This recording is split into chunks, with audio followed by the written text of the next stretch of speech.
So, hello, Liz. Hello, Dan. And would you like to tell us a little bit about the first part of your life and your story? I grew up in a Midlands town in the UK. I was the elder one of two daughters. My mother was a teacher, not working when I was born. My father was a hospital worker. I grew up the first 6 years of my life during wartime. And the attitudes and the experiences that generation of children had were very typical for me. Children had to know their place. Children did as they were told. There was no argument. Everybody was very critical. Everybody was very class conscious. And it was a whole world apart from where it is now. So I grew up with my confidence being eroded right the way through childhood. There weren't such things as teenagers. I worked well at school in the first school I went to, but then when I went into senior school, I didn't do so well at all. I was bullied and picked on, and it all added to this lack of confidence that I had. So I went to art college. My parents had always said, "You will be a teacher." I didn't want to be a teacher, but I had to be a teacher because they'd said so. And I wanted a career in what was then starting off with TV, behind the scenes, using art in that way. Really? But that was allowed. This is the 1940s and 50s, isn't it? 40s and 50s, yes. So I did teach first year in a girls' school, which was from a very difficult area. The second and third years with boys-only school. And it was through a couple of the staff that I met the man who was going to be my husband. And I escaped into marriage. Anything was better than home life, where to mark my 21st birthday, my father had brought me a small transistor radio for my 21st and said, "There you are, our job is finished, you're on your own now." So I had to carry on living under the same roof because I got nowhere else to go, obviously. But that was the way it was. Right.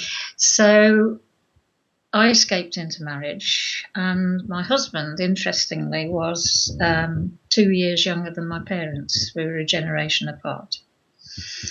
And I had a stepson a couple of months younger than me. And he and I got on fine. You know, it's not a problem. And were you, just very briefly, were your parents okay with that? Were they quite happy the fact that you? They were very tight-lipped. Right. Okay. But then, you see, they'd washed their hands of me and said, "Right, you're on your own." So I was there to make my own mistakes. Yeah. There you go. I'd had some quite unpleasant experiences with men on the way to that point, a couple of things. And hadn't felt able to tell anyone because I hadn't got anyone to confide in, hadn't got the confidence to say anything. So, it was fairly typical at that time. Nobody did a lot those days, weren't as conscious of human rights, women's rights, any of that lot. Yeah. We had two sons. That was in the early 60s. I didn't go back to work until they were both at school because it wasn't the done thing. You had to stay at home and mind your children in those days. Looking back, I did my best. I honestly did my best. So when I went back to work, I found a different job, and it was relative freedom. It was using a car they provided.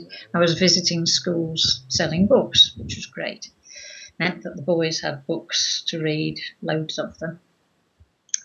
And I was out and about somewhere different each day and liked people and all the rest of it. So that was great. 9 years later, when my husband was about to retire, he said we needed to have more income, so I'd better find something that paid better, which I did. And I was doing photographs in schools.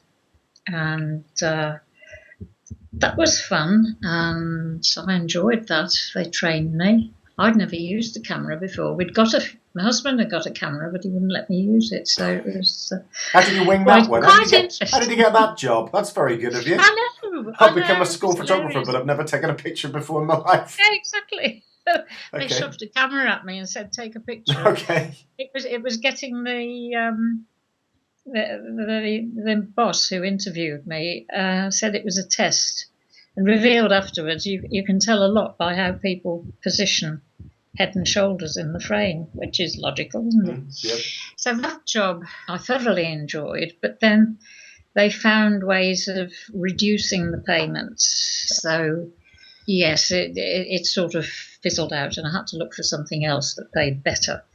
I applied for a job as what they called a placement provider for a government scheme, getting youngsters straight out of school, trained and into like apprenticeships, but only for 2 years, and they had to broaden their skills. And this was 16 to 18-year-olds.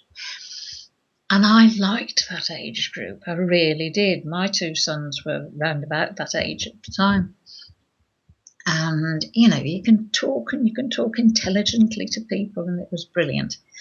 And then within a few weeks, I'd been promoted to trainer at another office in Shrewsbury. The manager at Stourbridge retired, moved on, and I didn't know I was going to be, but I was interviewed for the job, and the area manager said, "Right, you've got it." So I was doing training 2 days a week and managing the other part. All of this within a few months of starting. Then I found that I was entitled to do training, and the training included wonderful things like a counselling course. Great. So I was able to expand knowledge and things. Now, the tutor who ran the counselling course very sensibly said on the first morning, I should put a notice over the door saying, "Beware all ye who enter here," because during this course we will have somebody who gets a serious illness, somebody who leaves home, somebody who takes on a lover, somebody who, and there were all these things. And it was absolutely true.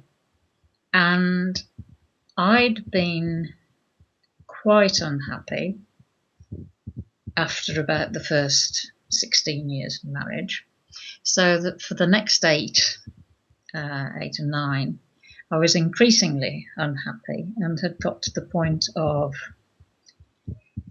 looking back at it, serious depression, and planning to manufacture my own exit and crash the car. And,